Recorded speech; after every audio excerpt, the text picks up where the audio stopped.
우리가 금년도 예수님과 동행하는 삶이라는 그 표를 가지고 어떤 것이 예수님과 동행하는 삶인지 우리가 요한복음 15장 가지고 지금 계속 말씀을 듣고 있습니다. 오늘 말씀은 내가 너희를 택하여 세웠다. 내가 너희를 택하여 세웠다. 이것이 제목입니다. 예수님과 동행하는 삶의 네 번째인데요. 예수님과 동행한다 하는 것은 첫날 제가 이런 그림 보여드렸습니다. 예수님의 얼굴이 있고 그 안에 사람이 서 있는 거죠. 예수님 안에 들어가 있는 것입니다. 예수님과 동행한다는 것은 내가 예수님 속으로 들어가 있는 것입니다. 그것은 뭘 말하느냐? 예수님이 어디를 가시든지 같이 간다는 거죠. 예수님이 이리 가시면 나도 이쪽으로 가고 예수님이 왼쪽으로 가시면 나도 왼쪽으로 가는 거죠. 그러니까 내가 예수님 안에 있다고 하는 내 삶을 주관하시는 분은 예수님이시라는 거죠. 그걸 인정하는 거예요. 만약에 예수님이 내 안에 계시면 내가 가는 대로 예수님이 내 안에서 나를 따라오실 것입니다. 그런데 예수님 안에 있다고 요한복음에 말씀하고 있습니다. 그러니까 예수님께서 내 삶을 주관하셔서 나를 이쪽으로 보내시고 이쪽으로도 가게 하시고 하신다는 것입니다. 예수님과 동행한다는 것은 예수님 안에 살면서 거기에 정착하는 것을 말합니다. 정착입니다. 정착. 거주하는 거죠. 딱 정착하고 있어가지고 예수님 아주 중심에 딱 정착하고 있어서 내가 예수님과 일치가 하나가 되는 것입니다. 그래서 제가 두 번째 그림으로 하트 모양 빨간 하트 안에 의자에 앉아있는 모습을 여러분들에게 보여드렸을 것입니다. 의자 안에 예수님의 그 마음 안에 내가 딱 자리를 잡고 딱 중심을 잡고 그냥 그 자리에 고정하여 있는 것입니다. 그리고 예수님과 동행한다고 하는 것은 예수님의 친구가 돼서 서로 사랑하는 것을 말합니다. 사랑의 삶을 사는 것이죠. 예수님의 친구가 돼가지고 손잡고 예수님하고 같이 어디든지 가는 거죠. 친근하게. 예수님은 창조주시고 하나님이시죠. 그래서 굉장히 우리한테 어렵습니다. 어려운 존재입니다. 그러나 예수님은 항상 우리를 그 말씀에서 친구라고 말씀하셨습니다. 친구. 너하고 나온 친구야. 친구야. 창조주 하나님께서 나하고 친구가 되셔가지고 이것은 나를 그만큼 사랑하신다는 이야기죠. 사랑하시고 아끼신다는 이야기입니다. 그래서 예수님과 동행한다는 것은 예수님의 사랑을 내가 느끼면서 사는 것을 말합니다. 그리고 그 사랑으로 우리 가족을 사랑하고 내가 예수님께 받은 사랑으로 친구를 사랑하고 내가 예수님께 받은 사랑으로 공동체를 사랑하면서 섬기는 것, 이것이 바로 예수님과 동행하는 것입니다. 그래서 그렇게 우리가 예수님과 동행하는 것에 대해서 세 가지로 제가 말씀을 드렸습니다. 오늘은 예수님과 동행하는 삶을 살아야 되는 우리가 도대체 어떤 사람이기에 그렇게 살아야 되는지, 어떤 사람이기에 그런 삶을 살아야 되는지, 그 우리의 정체성에 대한 말씀이 되겠습니다. 16절 말씀을 먼저 읽겠습니다. 같이 16절 말씀 읽겠습니다. 같이 읽습니다. 시작. 내가 너희를 택한 것이 아니요 내가 너희를 택하여 세웠나니 이는 너희로 가서 열매를 맺게 하고 또 너희 열매가 항상 있게 하여 내 이름으로 아버지께 무엇을 구하든지 다 받게 하려 하니라. 자, 여기서요 내가 너희를 택하여 세웠다. 이 말씀이 핵심입니다. 너희는 어떤 사람이냐면 내가 택해서 세운 사람이다. 여기서 동사가 두 개가 나오는데 택하다, 그 다음에 세우다 두 개가 나오는데 이 두 개 중에 어떤 것이 무게중심이 되냐? 세웠다예요. 내가 너희를 세웠어. 내가 너희를 세웠어. 너희는 내가 세운 사람들이야. 내가 너희를 세운 사람이야. 여기에 여러분 오늘의 그림, 첫 번째 그림이 있습니다. 한번 보시죠. 세움이라는 뜻이 무슨 뜻인지 여기서 보여주고 있습니다. 세웠다는 말은 임명하다, 자리에 놓다, 고정하다. 고정하여 세우다. 그런 뜻입니다. 그러니까 여기 포도밭입니다. 포도밭에 지금 농부가 하나하나 지금 심고 있죠. 이게 세우는 것입니다. 하나하나 농부가 심고 있습니다. 그러면 여기서 이 그림 보면서 질문을 좀 대답을 해보십시오. 나무는, 포도나무가 포도원을 선택할 자유가 있습니까? 없습니다. 포도나무는 농부가 그냥 그 자기 포도원에 하나하나 심어서 그 자리에 있는 것입니다. 그 자리에 있는 것이죠. 예수님께서 우리를 포도원에 심어 놓으셨다는 말씀입니다. 그 포도밭은 포도원은 하나님의 포도원이고 그 하나님의 포도원에 예수님께서 우리를 하나하나 심어 놓으셨다는 것입니다. 내가 너희를 세웠다는 말이 그런 의미가 됩니다. 그래서 예수님이 심으셔서 하나님의 포도원에 있게 되었다. 그게 바로 저와 여러분입니다. 저와 여러분은 하나님께서 심어 놓으신 포도나무가 바로 저와 여러분이라는 것입니다. 바로 저와 여러분입니다. 어떻게 하나님께서 세우셨습니까? 16절 다시 보면 그렇습니다. 너희를 택하여라는 동사 여기 나옵니다. 어떻게 했냐? 택해서 그곳에 있는 거죠. 택해서 내가 어쩌다가 여기 와 있지? 하나님께서 택하셔서 이 포도밭에 심어 놓은 사람이라는 것입니다. 두 번째 그림 한번 보여주십시오. 두 번째 그림은 선택입니다. 선택. 여기 묘목시장입니다. 묘목시장에 이 묘목들은 다 포도나무 묘목들입니다. 포도나무 묘목들이 많이 있는데 농부가 가서 이 묘목들을 다 갖고 오진 않았어요. 다 갖고 오지 않고 골랐습니다. 좋은 것들을 골랐어요. 내가 우리 포도밭에 내가 한 100그루를 심어야 되겠다 생각했으면 이 중에서 100그루를 골라야 되겠죠? 다 갖고 오지 않죠. 그 중에서 100그루를 고를 때 농부 마음으로 고르죠. 좋은 것들, 내 눈에, 내 기준에 볼 때 좋은 것들을 딱딱 골라가지고 100그루를 옆으로 딱 놓습니다. 내 차에다 다 실어 놓겠죠?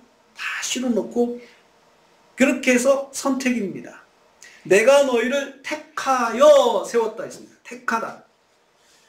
택하다는 말은 에클레고마이라는 이 여러분 교회라는 그 헬라어가 에클레시아인데 에크라는 그 말을 쓰고 있는데 에클레시아, 에클레고마이 이것은 에크는 밖으로 불러낸다는 뜻이에요. 끌어낸다는 것이죠.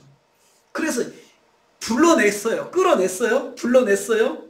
이 많은 묘목들 중에서 에크 불러내서 그리고 내가 딱 구별했다는 것이죠. 에클레시아 교회도 마찬가지예요. 세상 속에서 세상 가운데서 에크 불러내서 이쪽에다 따라놓은 사람들이 교회라는 것이죠. 그러니까 이 포도라고 하는 불러내다라고 하는 이 말은 포도원에 불러내다 이 말은 하나님께서 상징적으로 구원과 관계된 단어로 사용할 수가 있습니다. 묘목을 파는 시장에 가가지고 내가 한번 농부가 된다 생각해 보세요. 여러분이 묘목시장에 갔습니다. 자, 쭉 둘러보겠죠. 그래서 둘러보면서 포도나무가 있는 묘목시장이 어디 있나, 종류가 있는 어디 있나 하고 찾아가겠죠. 찾아가서 이렇게 쭉 둘러볼 것입니다. 어느 것이 좋은지 이렇게 둘러봅니다. 이 난을 살 때 양재동 꽃시장 가면 난 가게에 난이 많이 있습니다. 그렇죠? 그러면 그 난을 이제 고르기 위해서 난 가게를 여러 군데를 돌아봅니다. 돌아보다가 가게 하나를 선택합니다. 이 가게가 종류가 많고 내가 원하는 부분이 많구나 라고 선택합니다. 그러면 그 안에서도 난이 또 많이 있습니다. 그 중에 골라내는 것입니다. 가만히 보면서 우리는 키가 큰 난을 사용하지 않습니다. 이 정도 중정도의 난이 사이즈가 돼야 돼요. 우리는 높은 것은 하지 않습니다. 그래서 이 사이즈를 찾아야 되는데 참 많이 골라야 돼요. 그래서 내가 선택을 하면 이것이 교회로 오게 돼 있어요. 배달을 시킵니다. 딱 심어 놓은 거죠. 제가 심어다 놓은 것입니다. 그러면 여러분 여기서 한번 생각을 해봅시다. 여기서 중요한 내용이 들어가요. 내가 선택하고 내가 심었어요. 그러면 포도나무에 대한 책임이 포도나무에게 있습니까? 선택해서 심은 자에게 있습니까? 선택해서 심은 자에게 있어요. 포도나무는 아무 책임이 없어요. 아무 책임이 없어요. 거기에 심겨져서 잘 심겨져 있으면 그대로 있는 것이 포도나무의 책임이죠. 그렇지만 이것이 잘 자라고 병충해를 막아주고 하는 것들은 다 누가 해야 되느냐? 농부의 몫이에요. 농부의 몫이에요. 그러니까 여러분 하나님께서 우리를 세우셨다. 우리를 세우셨다. 내가 너희를 택하여 세웠다라고 하는 말은 그게 무슨 말이냐면은 하나님께서 책임져 주시겠다는 뜻이에요. 심어 놓을 때는 잘 자랄 수 있도록 환경을 만들어주고 자랄 수 있도록 또 영양분을 공급해주고 이런 역할을 농부가 하겠다는 이야기예요. 내가 심어놨으니 네가 알아서 먹고 살아라 이렇게 하시지 않겠다는 거예요. 나무가 해충을 방지할 책임이 있는 것이 아닙니다. 포도원 주인이 마땅히 감당해야 하는 일들입니다. 해충도 막아주고 병충해도 막아주고 잡아주고 벌레도 잡아주고 약도 뿌려주고 하는 것은 이 나무가 건강하게 잘 자라가기 위해서 농부가 할 일이죠. 하나님께서 우리를 심으셨을 때는 그런 책임을 지시겠다는 하나님의 각오가 거기에 담겨 있는 것입니다. 하나님께서 우리를 포도원에 세우실 때에 우리를 세상에서 골라서 선택하셨다는 사실을 믿으시길 바랍니다.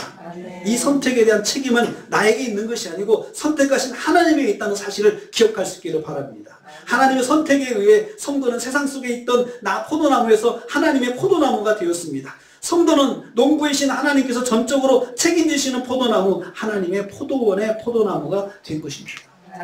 그래서 우리가 하나님께 그렇게 기도할 수 있습니다. 하나님, 저를 도와주십시오. 이것은 농부이신 하나님께 우리가 마땅히 구할 수 있는 기도 제목입니다. 마땅히. 또 어떻게 세웠다고 했습니까? 어떻게 세웠다가 16절 다시 읽겠습니다. 16절을 다시 읽겠습니다. 택하여 세웠다고 했죠? 두 번째요. 시작. 너희가 나를 택한 것이 아니요. 거기요. 내가 택해서 거기 세워진 건 아니라는 거죠. 내가 택해서 그 자리에 세워진 거 아니고 하나님 택했다고 하죠. 강조되는 게 있어요. 너희가 나를 택한 것이 아니에요. 너희가 나를 택한 것이. 구원은 우리가 결정한 것이 아니고 하나님의 결정이라는 거죠. 여러분, 구원받은 것, 용재와 경민이가 구원받은 것은 하나님의 은혜예요. 하나님이 택해서 구원받은 거예요. 지금 여기에서 예배 드리는 것, 구원받은 하나님의 자녀이기 때문에 예배를 드리는 것인데 그것은 하나님께서 택하신 거죠. 내가 결정해서 구원을 받은 것이 아니고 하나님이 결정하셔서 구원을 받은 거예요. 그리고 그 사실을 우리가 그럼 나는 뭡니까? 나도 믿었는데요. 그렇게 대답할 수 있죠. 그걸 뭐라고 하느냐? 나는 그것을 accept한 거죠. 나를 받아들이는, 인정한 거예요. 내가 인정하는 거지. 그 사실을, 하나님께서 나를 택하셨구나. 이 사실을 인정할 때 구원이 성립이 돼요. 그러니까 나에게 구원이 성립된다는 거죠. 하나님이 선택하면서부터 구원이 성립됐지만 그것이 나에게 현실화되는 것은 나도 인정해야 되잖아요. 나도 인정해야 현실화되는 거죠. 하나님이 아무리 선택하셨다고 해봐요. 내가 인정하지 않으면 그 구원은 나에게는 없는 거예요. 그래서 내가 하나님을 믿는다고 하는 것은 그것은 내가 믿어서 구원받는다는 것이 아니고 하나님의 택하심을 내가 억셉트하는 거죠. 그러셨구나. 내가 이것을 인정할 때 나의 구원이 성립이 되는 것이죠. 그래서 너희가 너를 택한 것이 아니라 이 말의 의미는 구원에 대해서 포도원에 있는 너 자신에 대한 포도원에서 잘 자랄 책임은 너한테 있는 것이 아니라는 거죠. 너한테 있는 것이 아니야. 네가 만약에 포도나무인 네 발로 걸어서 그 포도원에 심겨졌다면 네가 선택한 거지. 누가 오라고 했어? 네가 왔잖아. 우리 그런 말 할 수 있잖아요. 누가 오라고 해서 네가 왔잖아. 근데 분명 네가 온 게 아니야. 내가 갖다가 꽂아놨어. 그러니까 너의 책임이 아니야. 거기서 잘 자라고 거기서 병충해 먹지 않고 살 수 있는 것은 너의 책임이 아니고 농부의 책임이야. 심어놓은 농부의 책임이야. 아까 서태기 그림에서 본 것처럼 수많은 묘목 중에서 100그루를 택해서 거기다 갖다 놨다면 농부는 그 100그루에 대한 책임을 철저하게 집니다. 어떻게 하든 다 잘 자라게 하기 위해서 밤낮 수고하고 노력하는 것이 농부의 모습이죠. 왜요? 내가 거기다 심었으니까. 그리고 내 것이니까. 사랑하는 성도님들, 우리는 하나님의 선택하심으로 포도원에 심겨진 하나님의 포도나무입니다. 하나님께서 전적으로 책임져 주시는 포도나무입니다. 우리는 하나님께서 전적으로 책임지는 하나님의 자녀라는 거죠. 하나님 꼭 기억하십시오. 이 정체성이 정말 중요합니다. 언제 필요하냐? 정말 어떤 위기를 만났을 때, 어떤 어려움을 만났을 때 내 정체성이 정말 중요하더라고요. 내가 이제 어떡하지? 누가 나를 도와주지? 내가 여기서 어떻게 하면 이 문제를 해결할 수 있을까? 여기서 벗어날 수 있을까? 이거 내가 잘못하면은 내 인생이 완전히 나락으로 떠질 텐데, 그런 절대절명의 위기를 만났을 때 우리가 기억해야 할 것은 나의 영적인 정체성이에요.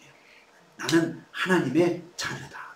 하나님이 나를 택하여 세우신 하나님의 자녀다. 이 사실을 기억하면 내가 어디로 갈 수 있습니까? 하나님께 나가는 거죠. 그때 하나님께 나갈 수 있어요. 정체성이 행동을 결정하는 것입니다. 나는 그래도 어떤 사람이냐? 이렇게 생각할 때 내가 여기서 무엇을 할 수 있을지 그것을 내가 판단할 수가 있는 것입니다. 하나님께서 세우신 하나님의 사람들, 이 사람인 것을 꼭 기억하십시오. 하나님께서 꼭 책임져 주신 사람이죠. 하나님이 책임져 준다. 옛날 아재 개그가 있습니다. 주책이다. 주님이 책임져 주는 사람들. 주님이 책임져 주는 사람들이에요. 우리는 주책들입니다. 하나님께서 꼭 책임져 주는 사람들이에요. 꼭 기억하십시오. 어떻게 해요? 하나님이 심으셨죠? 어떻게 심으셨어요? 택해서 심으셨어요. 하나님의 의지가 거기 담겨 있어요. 그것은 하나님께서 책임지시겠다는 그런 모습이라는 것을 꼭 기억하십시오. 그러면 하나님께서 택하여 세우신 목적이 있습니다. 또 16절도 읽겠습니다. 이는 이라고 시작되죠. 이는 거기서 읽겠습니다. 시작. 이는 너희로 가서 열매를 맺게 하고 또 너희 열매가 항상 있게 하여 내 이름으로 아버지께 무엇을 구하든지 받게 하려 함이라. 이는이라는 말은 접속사입니다. 목적을 나타낸 접속사예요. 이 우리말에서는 이런 접속사가 많이 발달을 안 하고 우리는 그냥 쭉쭉쭉 넘어가는데, 헬라어는 좀 기계적인 문장이라 헬라어는 굉장히 자로잰 듯한 기계적인 단어, 언어예요. 그래가지고 이 말은 정확하게 접속사 표현해야 되고 관계대명사 표현해야 되고 딱딱 연결고리를 만드는데, 이는 목적을 나타내는 연결고리입니다. 택하여 세운 목적이죠. 너희가 가서 열매를 맺게 하기 위해서, 그리고 또 너희 열매가 항상 있게 하기 위해서, 딱 두 가지입니다. 첫 번째는 너희가 가서 열매를 맺게 하기 위해서, 열매를 맺는다. 그리고 너희 열매가 항상 있고, 너희 열매가 강조되는 게 뭐예요? 열매입니다. 열매가 있는데 에브리데이 열매가 보이는 거예요. 한 번 맺고 끝나는 것이 아니고 계속해서 열매를 맺게 하기 위해서 내가 너희를 택하여 세웠다. 농부이신 하나님께서 우리를 포도원에 포도나무로 심으신 목적은 어디에 있습니까? 열매에 있다는 거죠. 열매. 여러분, 하나님께서 우리를 포도원을 심을 때 단순히 보고 즐기는데 목적을 두지 않으셨습니다. 보고 즐기는 나무를 관상수라고 합니다. 관상수. 우리는 관상수가 아닙니다. 보고 즐기는 관상수가 아닙니다.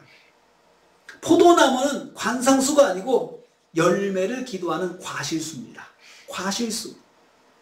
과실수라고 하죠. 관상수는 보는 즐거움이 있는 관상수.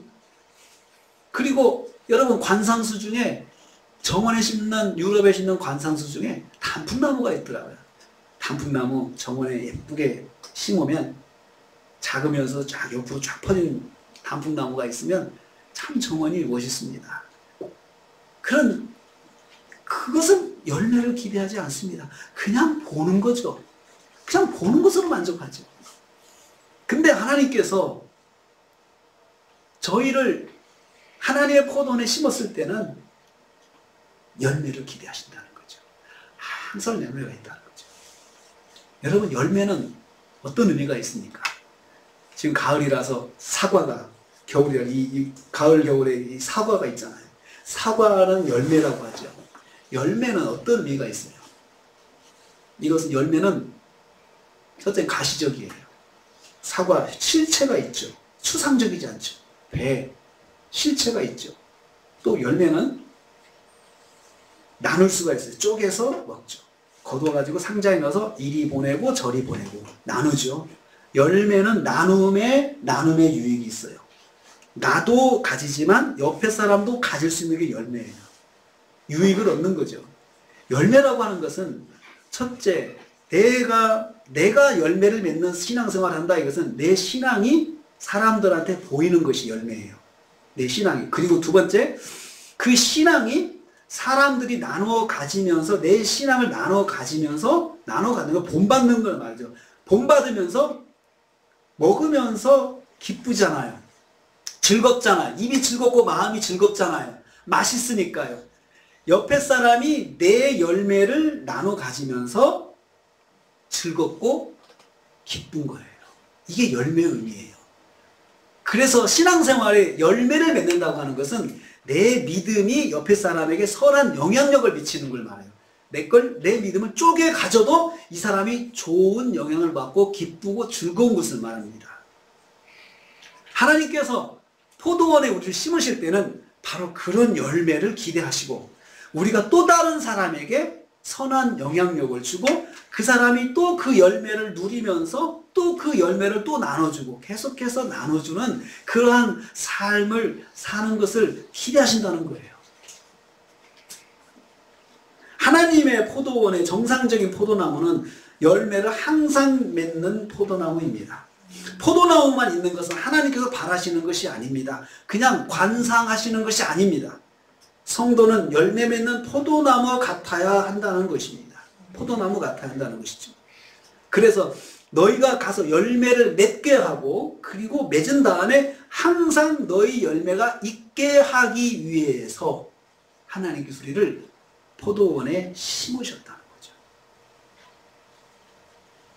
그래서 열매가 없는 포도나무는 뭔가 문제가 있는 것이죠. 뭔가 문제가 있는 거죠. 이런 열매를 맺는 데는 또 목적이 또 있습니다. 그 열매를 맺는 목적이 또 뒤에 있습니다. 내 이름으로, 거기서 읽겠습니다. 시작. 내 이름으로 아버지께 무엇을 구하든지 다 받게 하려 함이라. 자, 저는요, 열매를 맺어서 열매를 맺는다. 이것은 열매를 맺는 것은 택하심의 목적이었죠. 근데 열매를 맺는 목적이 또 있어요. 열매를 맺는 목적은 뭐냐? 보통 열매를 맺으면 하나님께 영광, 하나님께 칭찬, 이것이 되는 보통 일반적인 논리죠, 이게. 그렇죠? 착한 일 하면은 상이 있어. 그리고 그것 통해서 하나님께 영광을 돌려. 그건데, 여기 보니까는 기도응답을 목적으로 하고 있어요. 그러니까, 열매를 맺으면 무엇을 기도하든지 다 응답하신다는 거예요. 이게 무슨 말일까요? 열매를 맺는 삶을 살면서 얼마나 많은 어려움이 있을까요? 여러분, 열매 맺는, 내가 믿음으로 산다는 거 정말 쉬운 일 아니죠. 그냥 호락호락한 것이 믿음의 삶이 아닙니다. 내가 믿음으로 결정했다. 부딪히는 일들이 많습니다. 믿음으로 한다. 나의 믿음의 행동을 좋아하는 사람 많지 않습니다. 조금 있다가 세상 이야기가 나오죠. 세상에서는 내가 믿음으로 산다고 알아주는 거 없습니다. 오히려 부딪히는 일들이 많죠. 그때 우리가 열매를 맺는 삶을 살 때 부딪히는 문제들, 이거 다 기도 제목이라는 거예요. 이거 기도 제목인데 그것을 하나님께 기도하는 거예요. 기도하는 거죠. 하나님, 이런 것도 있습니다. 이런 거 어떻게 할까? 이런 문제가 있는데 어떻게 할까? 이럴 때 무엇이든지 다 내 이름으로 구하면 무엇이든지 다 받게 한다. 응답받는다는 거죠. 열매를 맺는 삶을 살아야 모든 기도가 응답된다는 거예요. 모든 기도, 내가 하는 모든 기도가 100% 응답되는 그런 비결은 뭐냐? 열매를 맺는 삶을 살아야 되는 거죠. 열매 맺는다는 것은 그럼 도대체 무엇입니까? 열매를 맺는다. 여러분, 세 번째 그림을 보여주세요. 열매. 여기 지금 열매가 있죠. 풍성한 열매죠. 이 열매를 맺는다. 이것은 예수님께서 비유적으로 표현한 거죠. 우리가 믿음 생활을 하면서 열매를 맺는다는 것은 하나님 말씀대로 순종하며 사는 것이 열매를 맺는 거예요. 열매예요. 그게 열매예요. 순종하며 사는 거죠. 순종하며 살 때 이런 열매를 보이기 위해서는 수많은 어려움이 있어요. 이 열매를 보인다는 거 한 것이. 여러분, 포도나무가 이 열매를 맺을 때까지 여름을 지나고, 봄부터 싹이 나가지고 여름 지나고, 그 해충도 만나고, 또 태풍도 만나고 하면서 여러 어려움 겪어서 여기까지 오잖아요. 여기까지 와요. 여기 딱 주렁주렁 딱 맺어서 있는 이 나무, 이 열매는 대단한 거예요. 그동안에 많은 풍상을 겪은 거예요. 거기까지 왔는데, 여기까지 오는데 어려움을 기도 제목으로 삼아서 기도한다면 하나님이 응답해 주신다는 거죠. 열매 맺는 것, 말씀대로 순종하는 것인데 그렇게 살기 위해서 기도가 필요합니다. 기도가. 여러분들이 작은 거 하나도 믿음으로 결정하면 시험이 옵니다. 꼭 도전이 와요. 도전이 와요. 그럴 때 우리는 어떻게 해야 되느냐? 포도원에 심겨진 나무인 저와 여러분은 하나님께 기도해야 돼요. 하나님 기도해야 돼요. 그래서 내가 믿음으로 결정했는데 거기에 뭔가 부딪히는 문제가 있다는 것은 딱 하나의 방법이에요. 기도하라는 거예요. 하나님 뜻은 그거예요. 기도하라는 거죠. 그러면 기도를 왜 해야 되느냐? 그 기도 응답을 통해서 하나님의 존재를 깨닫게 돼요. 하나님의 존재. 그래서 여러분 한번 기도해 보세요. 한번 기도해 보세요. 그리고 기도하면 영적인 레벨에 의해서 레벨에 따라서 기도 응답이 정도가 달라요. 이제 막 은혜 받고 이제 막 믿음 생활 시작한 분의 기도는요, 하나님이 더 잘 들어주세요. 더 잘 들어주세요. 이제 막 기도 교회 나오시고 이제 막 믿음 생활 생활하신 분은 영적으로 갓난아기거든요. 여러분 갓난아기는 자다가 피곤해도 일어나서 애가 하면 금방 일어나죠. 뭐 그러잖아요. 하나님께서요 영적인 갓난아기는 그렇게 나오시죠. 뭐 필요한데 하나님 저놈 좀 때려주세요. 진짜 때려주십니다. 말도 안 되는 기도인데 하나님 저는 미워 죽겠어요. 저는 때려주세요. 진짜 그 사람 맞아가지고 병원에 들어가 있어요. 그러면 안 되는데 사실은 그러면 안 되거든요. 우리 어른은 그렇지만 어른은 어떻게 돼요? 그래도 참잖아요. 어른의 기도는 하나님께서 그냥 잘 안 들어주세요. 버티라. 영적으로 자는 사람들. 그러니까 영적인 나이에 따라서 기도 응답의 정도가 다른데 분명한 것은 뭐냐? 하나님께서 반드시 응답하신다는 거예요. 네. 응답하신다는 거죠. 그래서 여러분 하나님께 기도할 때 내가 영적으로 몇 살이지 생각해서요. 기도의 정도를 한번 잘 구분해 보세요. 나는 이런 거 기도해도 되겠구나. 그냥 다 기도하세요. 다 기도하세요. 우리가 믿음이 없어서 못하는 거지 정말 저는 그 응답하시는 것을 제가 많이 목격을 했습니다. 야 정말 부럽다. 나는 아무리 기도해도 너는 버티라고만 하시는데 저분은 그냥 뭐 먹는 것도 하나님 커피 먹고 싶으면 커피로 사다 주고 누가 그러면 저는 커피 먹고 싶어도 절대 안 사다 줘요. 네가 사 먹어라 이렇게 하죠. 여러분 그렇지 않습니까? 용지와 경민이가 엄마 뭐 필요해 그러면은 바로바로 도와주잖아요. 내가 보호자고 해줘야 되니까. 그렇지만 저 아이들이 장가를 갔어요. 장가를 가가지고 엄마 나 좀 뭐 좀 사줘. 야 네가 해결해. 그러잖아요. 나이가 그럴 나이라는 거죠. 영적으로 그런 나이가 있습니다. 하나님의 포도원에 심겨진 하나님 포도나무는 열매를 맺는 일이 아주 중요합니다. 열매 맺는 것은 바로 하나님 말씀에 순종하며 사는 것이죠. 이때 순종할 때 만나는 문제를 기도로 해결하는 거죠. 그걸 하나님께서 다 들어주시겠다는 거죠. 열매를 맺고 있는 가운데 그러나 열매 맺지 않는 가운데 기도는 응답이 안 된다는 것입니다. 열매 맺지 하나님 말씀에 순종해 가면서 이 문제를 해결하려고 할 때 기도가 응답되는 것이지 하나님하고 어긋나면서 기도한다. 그러면 하나님 응답해 주시지 않습니다. 말씀대로 사는 성도에게 무슨 기도 제목이 그렇게 많을까요? 또 생각해 봐요. 아니 말씀대로 사는데 뭐 이렇게 기도 제목이 많아? 뭐 기도 진짜 많습니다. 말씀대로 사니까 기도 제목이 많은 거예요. 그냥 내가 말씀대로 살지 않고 내 뜻대로 살면 기도할 것도 없습니다. 내 마음대로 다 되니까요. 내가 하고 싶은 대로 하니까 문제가 없는 거죠. 내가 하고 싶은 대로 하는 것이 아니고 하나님 말씀대로 하려고 하니까 충돌이 일어나는 것이고 그래서 기도 제목이 많은 것입니다.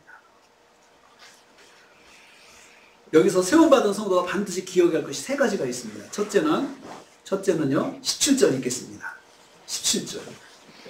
자, 이제는 이렇게 살아야 됩니다. 17절 시작. 내가 이것을 너희에게 명하면 너희가 서로 사랑하게 하며 너희가 서로 사랑하라. 우리가 세움받은 성도로서 하나님 포도원에 살면서 이렇게 하나님이 기도 응답해 주시고 하는 삶을 살려면 우리 공동체 안에서도 어떻게 해야 되느냐? 서로 사랑하는 공동체에게 하나님께서 응답해 주신다는 거죠. 그 공동체의 기도를 하나님 응답하신다는 거예요. 자, 싸웁니다. 싸우면서 서로 미워하면서 그 공동체가 하나님께 기도한다. 서로 갈라져가지고 이쪽과 이쪽이 하나님 기도하는 건 똑같은데 기도하는 건 똑같은데 이쪽과 이쪽이 서로 싸우면서 기도한다 해보세요. 응답이 될까요? 안 될까요? 안 됩니다. 싸우는 공동체의 기도는 시간만 낭비하는 기도예요. 시간만. 그래서 여러분, 격하게 싸우는 곳의 기도는 하나님께서 계시지 않습니다. 격하게 싸우는 곳의 기도. 기도하는 건 자유예요. 엄청나게 싸워요.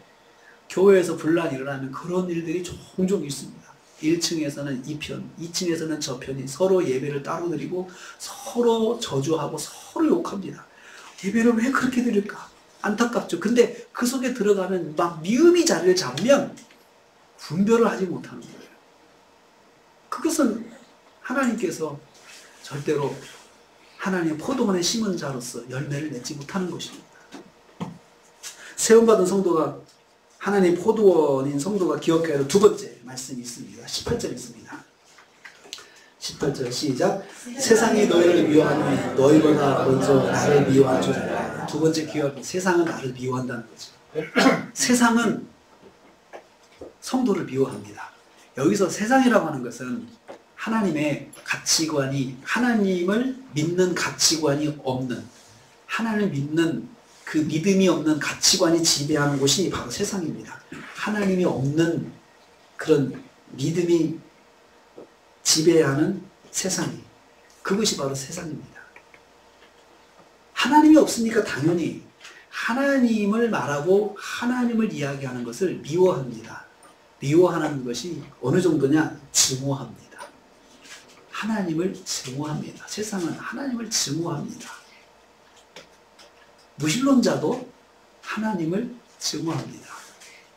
여러분, 하나님을 증오하는 사람들 누가 항상 만나느냐? 하나님을 사랑하는 사람이 만납니다.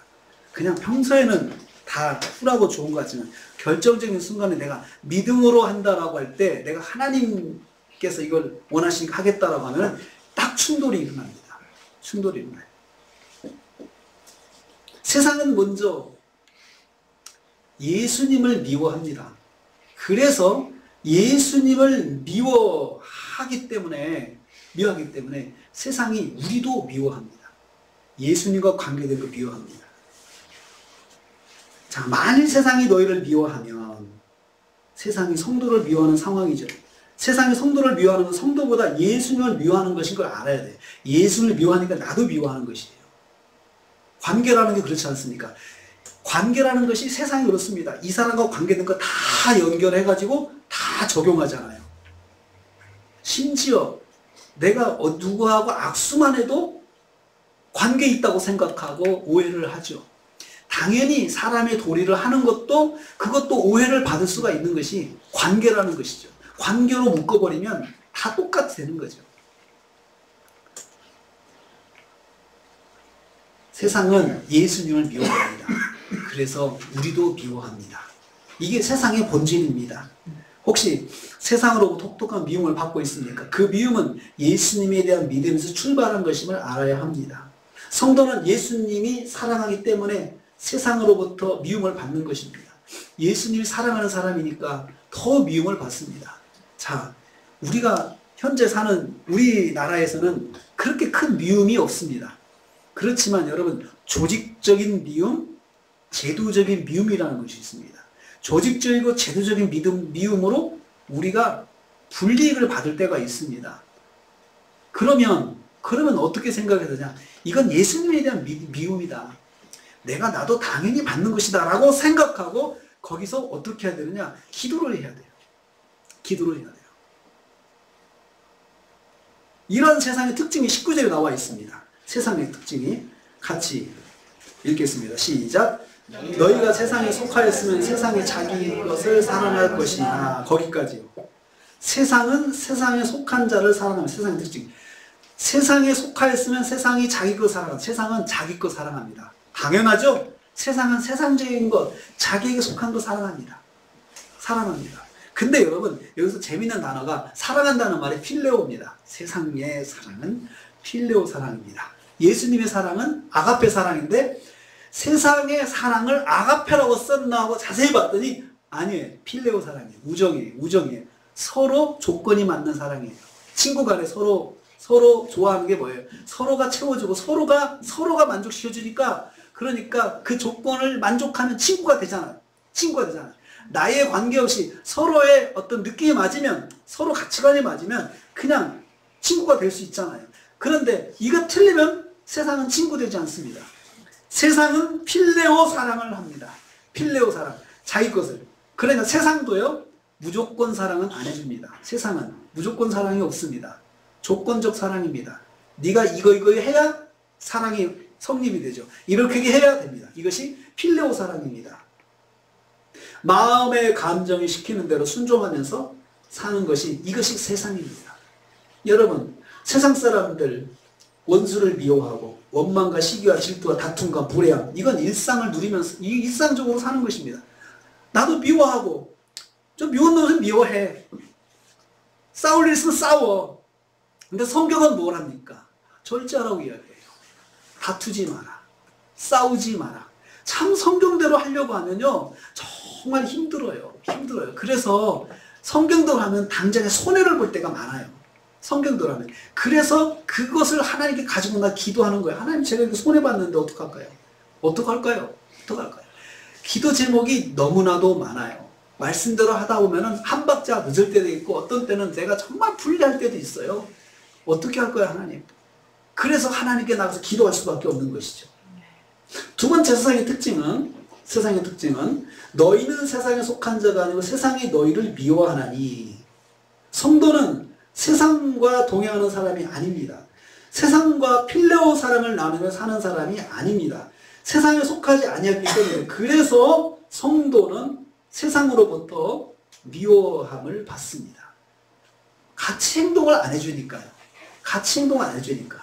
미워하죠. 여러분, 여론이라는 게 참 무섭잖아요. 여론이 다 이런 나 혼자 아니라고 그러면 미움을 받습니다. 공격을 받습니다. 우리 성도들은 때로는 그렇게 살 수가 있습니다. 초대교회에 하나님 믿었던 사람들이 다 이런 공격을 받았습니다. 왜 너희는 안 하는데? 다들 사람들이 자식을 낳아가지고 부실하면 그냥 버렸습니다. 초대교회 그 사회적 가치관이 그랬습니다. 부실하면 버렸습니다. 딸이면 봐가지고 키우고 싶으면 키우고, 아니면 그냥 버렸습니다. 유기를 했어요. 호적에 올리지 않고 그냥 유기시켰습니다. 호적에 올리기를 주저하는데, 이 아들이 강하고 이 아들이 정말 튼실하냐 그러면 그 아들을 호적에 올렸습니다. 그게 로마 사람들의 그 당시의 가치관이었습니다. 그런데 하나님 믿는 사람들은 모든 자식을 다 자기 자식으로 키웠습니다. 연약해도 내 자식이요. 불구해도 내 자식이요. 그리고 심지어 다른 사람이 버린 자식도 다 걷어서 크리스찬들은 다 내 자식으로 키웠습니다. 왜요? 성경이 하나님의 형상으로 지음받았다고 하는 그런 인격체이기 때문에 버릴 수가 없었던 거예요. 그랬더니 사람들이 크리스찬들을 비난했어요. 너희는 왜 그러는데? 또 초대교회 크리스찬들은 일부 일처제로 살았습니다. 한 부인과 한 남자가 가정을 이루는 것을 성경에서 그렇게 한 여자와 한 남자가 만나서 짝을 맺는다. 그것을 성경대로 적용을 했습니다. 그럴 때 당시 사람들은 첩도 두고 또 부인도 여럿을 두고 그냥 사는 것을 자연스럽게 생각했습니다. 그 로마 사람들 그렇게 살았어요. 로마 시민권 가진 사람은 특별히 그랬습니다. 그럴 때 크리스천들은 그렇게 하지 않았습니다. 한 여자와 한 남자. 장로는 한 여자의 남편이 되고, 이게 장로의 조건이었습니다. 깜짝 놀랐습니다. 사람들이. 그래서 예수 믿고 나서 그 말씀대로 한 여자의 남편인 사람이 장로가 되었습니다. 교회의 리더가 되려면 그렇게 한 여자와 한 남자가 가정을 이루는 가정이 되어야 된다. 이것을 교회는 받았습니다. 그럴 때 사람들이 너희는 왜 그러는데? 그렇게 물었습니다. 우리는 성경이 그래서 그래요. 성경 말씀대로 그렇게 했습니다. 그럴 때 사람들이 많이 무시하고 핍박하고 욕했습니다. 바보 같은 놈들이라고 그랬습니다. 그렇지만 성경 말씀이 그러니까 그렇게 순종했고 그래서 미움을 받았습니다. 쟤네들만 저렇게 유별나게 산다라고 이야기했습니다. 그런데 세계가 점점 그리스도인들의 사람들이 들어오기 시작했습니다. 그렇게 하는데도 사람들이 들어오기 시작했습니다. 교회로 들어와서 함께 공동체를 이뤘습니다. 왜 그렇습니까?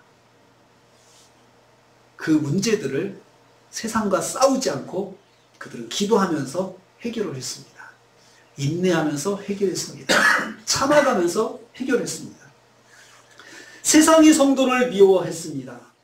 왜요? 내가 너희를 세상에서 택하였기 때문에. 이유는 거기에 있었습니다. 하나님께서 택하였기 때문에, 세상에서 빼냈기 때문에. 그 말은 세상과 똑같이 살지 않으니까 사람들이 미워한다는 거예요. 미워한다.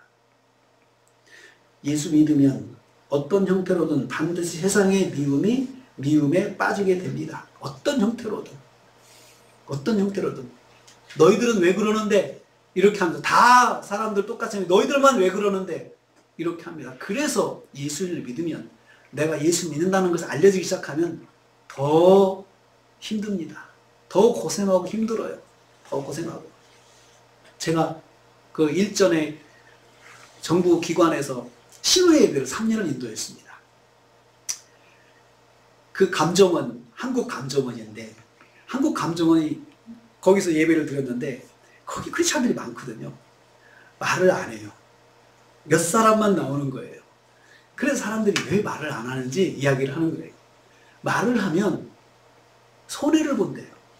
어디 거래처 가서 예수 믿는다는 거 알면은 사람들이 견적을 과하게 낸다든지 또 오버된 그런 견적을 내면서 이걸 봐달라고 한다는 거예요. 크리스찬이기 때문에 그렇게 하라는 거예요. 뭐 사랑으로 하라 이렇게 요구한다는 거예요. 그러니까 자기들이 크리스찬이라는 걸 말하지 않고 그냥 가서 한다는 거예요. 크리스찬이 말하지 않고. 그리고 공평하게 하면은 더 자기들한테 막 화를 낸다는 거죠. 정당하게 있는 그대로 사실대로 그만큼 가치를 평가해 주면은 막 화를 내. 더 과하게 하라 요구한다는 거예요. 근데 오히려 부실한 거 자기는 부실하게 인정하는데 자기가 잘 평가해가지고 그 사실을 제대로 평가해주면 너무 고마워하고. 그러니까 내가 예수 믿는다는 것이 어떻게 보면 밝히는 것이 사람들한테 나를 이용하려고 하는 사람들이 막 주변에 생기는 거죠. 네가 예수 믿으니까 참아라. 그런 문제들이 발생합니다. 그럴 때 내가 믿음대로 할 때 용기가 필요하고 인내가 필요하고 그래서 하나님께 기도할 수밖에 없는 거예요. 하나님 도와주세요. 하나님 도와주세요. 세 번째 기억해야 할 것이 있습니다. 20절 말씀입니다. 20절 말씀 같이 있습니다. 시작. 내가 너에게 종이 주인보다 더 크지 못하다 한 말을 기억하라. 사람들이 나를 박해하였은즉 너희도 박해할 것이요 내 말을 지켰은즉 너희 말도 지킬 것이다. 종은 주인보다 크지 못하다는 말을 기억하라 했습니다. 종은 성도를 말합니다. 주인은 예수님을 말합니다. 이 말은 예수님보다 우리가 더 핍박은 받지 않는다는 거예요. 예수님이 받은 핍박에 비하면 종이 받는 핍박은 아무것도 아니라는 거예요. 그러니까 우리가 핍박을 받을 때 예수님의 핍박을 생각을 하는 겁니다. 여기서 세 가지 사실을 말씀합니다. 예수님께서 박해를 받으셨다. 그리고 성도도 박해를 받는다. 그리고 세 번째는 성도가 받는 박해는 예수님이 받으신 박해보다 크지 못하다. 그래서 그런 말을 합니다. 내가 박해를 받을 때, 고난을 받을 때 예수님의 십자가 고난을 생각하라는 거죠. 그거 비교해봐라. 예수님 받으신 고난에 비하면 나는 아무것도 아니다. 나는 아무것도 아니다. 그렇게 생각하라는 것입니다. 혹시 고난을 받으십니까?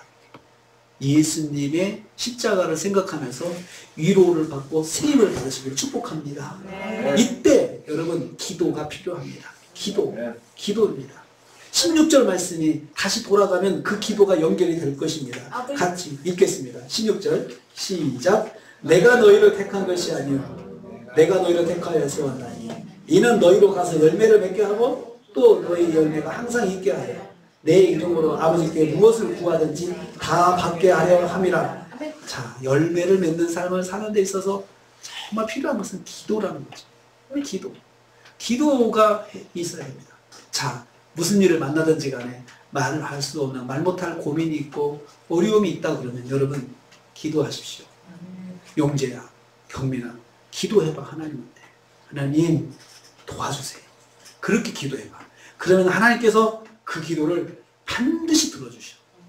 하나님, 제가 이런 어려움이 있습니다. 어떻게 할까요? 기도해봐요.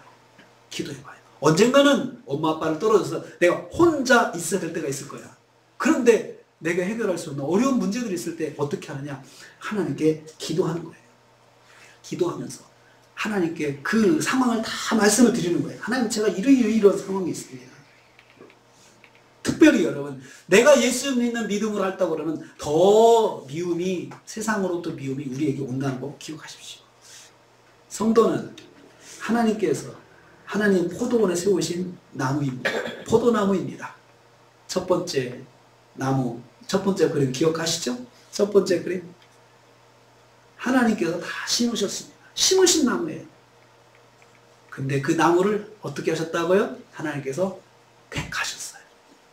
우리의 정체성이에요. 하나님이 택하신 하나님의 포도원의 포도나무세요.